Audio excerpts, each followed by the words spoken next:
दोस्तों नमस्कार। आज फिर मैं हाजिर हूँ एक और सच्ची घटना के साथ। दोस्तों आज की जो सच्ची घटना है वो हमारे उत्तर प्रदेश के कानपुर जिले में पड़ने वाले एक थाने नौबस्ता की है, जिसके अंतर्गत रविकांत नाम का व्यक्ति और उसकी पत्नी प्रियंका, जिसका एक बच्चा रहते हैं।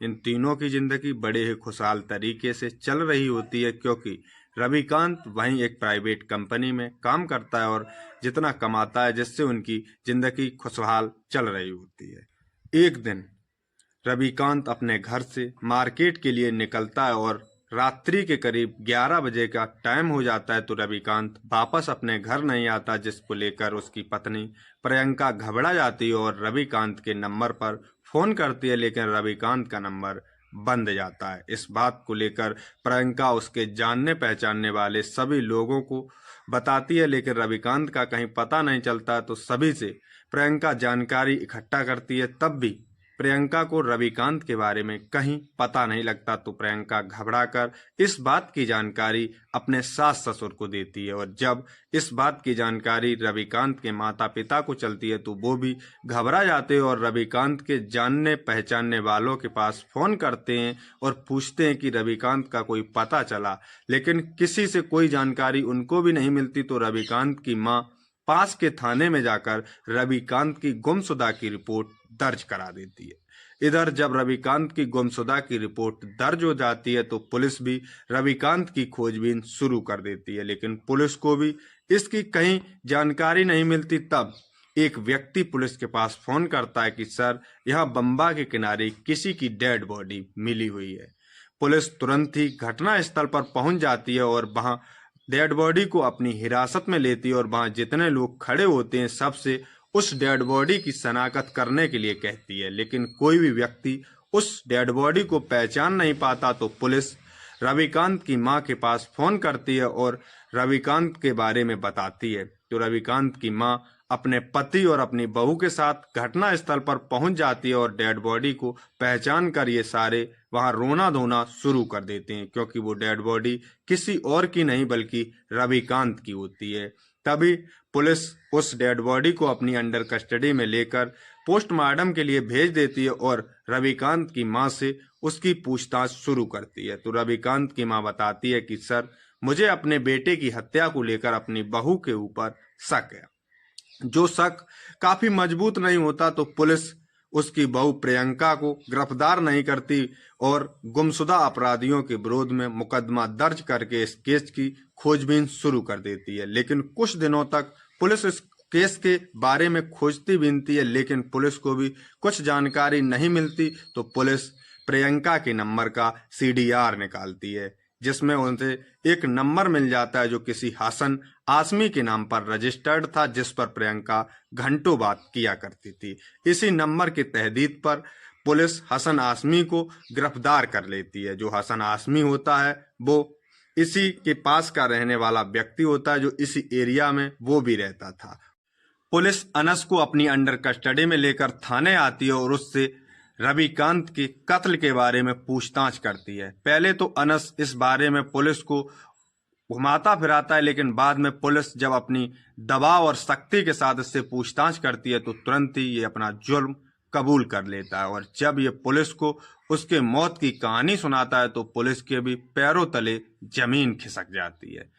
दरअसल जो प्रियंका होती है वो बिदुनु थाने के अंतर्गत पड़ने वाले एक गांव की होती है, जिसके पिता का नाम हरबिलास होता है और हरबिलास के 3 बच्चे होते हैं, जिसमें 2 बेटी और एक लड़का होता है। हरबिलास खेती किसानी का काम करके अपने जीवन को यापन कर रहे होती हैं।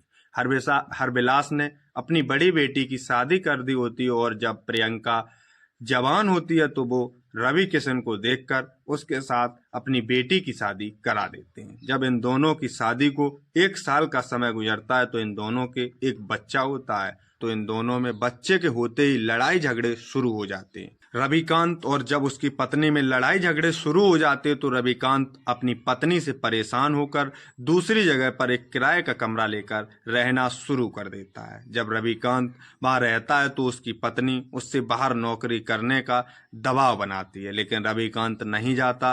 रविकांत अभी भी वहीं से अपनी उसी फैक्ट्री में काम करने जाया करता था, जहां उसकी दोस्ती एक व्यक्ति अनस हाशमी से हो जाती है और अनस हाशमी एक दिन रविकांत के घर पर आता है तो वो उसकी पत्नी प्रियंका की खूबसूरती देखकर उसके ऊपर फिदा हो जाता है और वो जब उसकी खूबसूरती देखता है तो उससे लव अफेयर करने लगता है। लेकिन जब वो वापस अपने घर जाता है तो अक्सर प्रियंका के बारे में ही सोचता रहता है। इधर प्रियंका अपने पति पर बाहर नौकरी करने जाने का दबाव बनाती है तो रविकांत अपनी पत्नी से परेशान होकर बाहर नौकरी के लिए चला जाता है और इस बात की जानकारी जब अनस हाशमी को चलती है तो वो अब प्रियंका से मिलने उसके घर आने जाने लगता है और थोड़े ही दिन में इन दोनों में लव अफेयर शुरू हो जाता है। जब इन दोनों में लव अफेयर शुरू हो जाता है तो अब अनस होता है वो अक्सर प्रियंका से मिलने उसके घर आने जाने लगता है, जिसको लेकर पड़ोसियों को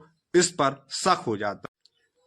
पड़ोसियों को जब अनस के ऊपर शक हो जाता है तो पड़ोसी इस बात की जानकारी प्रियंका की सास को देते हैं। प्रियंका की सास इस बात की जानकारी अपने बेटे रविकांत को देती है तो रविकांत को जैसे ही इस बारे में पता चलता है तो वो तुरंत अपनी नौकरी छोड़कर अपने घर आ जाता है और इस बात की जानकारी जब अपनी पत्नी प्रियंका से लेता है तो प्रियंका उसके ऊपर ही उल्टी झड़क पड़ती है, जिसके लेकर रविकांत कुछ नहीं कहता। लेकिन एक दिन रविकांत दोपहर में अपने घर आता है तो अनस और प्रियंका को एक ही बेड पर गलत संबंध बनाते हुए देख लेता है, जिसको लेकर वो इस तरह भड़क जाता है कि वो अपनी पत्नी को बुरी तरीके से मारता पीटता है। लेकिन वो जो अनस होता है तब तक वो वहां से भाग जाता है और इधर उसकी पत्नी प्रियंका भी उससे अपनी गलतियों के लिए माफी मांग लेती है और कुछ दिन बाद रविकांत फिर से अपनी नौकरी करने के लिए बाहर चला जाता है।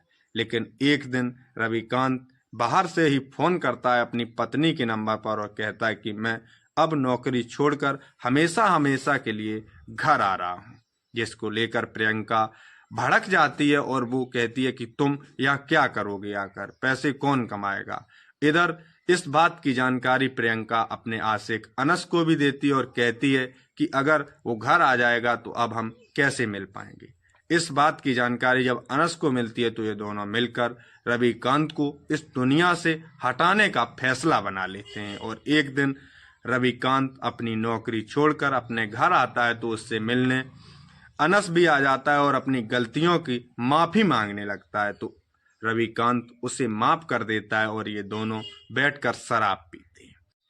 एक दिन रात्रि के 8 बजे अनस रविकांत के फोन पर फोन करता है और उसे अपने पास बुलाता है। जब रविकांत उसके पास पहुंच जाता है तो अनस एक दारू की दुकान से दारू की बोतलें लेकर ये दोनों उस बम्बा के किनारे बैठकर शराब पीते हैं और वहीं पर इन दोनों में अनस और रविकांत में प्रियंका को लेकर कहासुनी हो जाती है और वहीं पर इन दोनों में लड़ाई हो जाती है। लेकिन अनस तो अपने षड्यंत्र के तहत पूरे रविकांत को मारने के प्लान में आया था और वो उस धारदार हथियार से उसके गर्दन पर वार कर देता है, जिससे घटना स्थल पर ही रविकांत की मौत हो जाती है और वो उसकी डेड बॉडी को उस बम्बे में फेंककर उसकी पत्नी प्रियंका से फोन करता है कि काम हो चुका है और वो उसी रात उसकी पत्नी के साथ पूरी रात संबंध बनाता है और सुबह वहां से चला जाता है। दोस्तों, जब पुलिस इस केस का खुलासा कर रही थी तो रविकांत के माता पिता के आंखों से आंसू नहीं रुक रहे थे। तो दोस्तों, आज के लिए बस इतना ही। जय हिंद, जय भारत।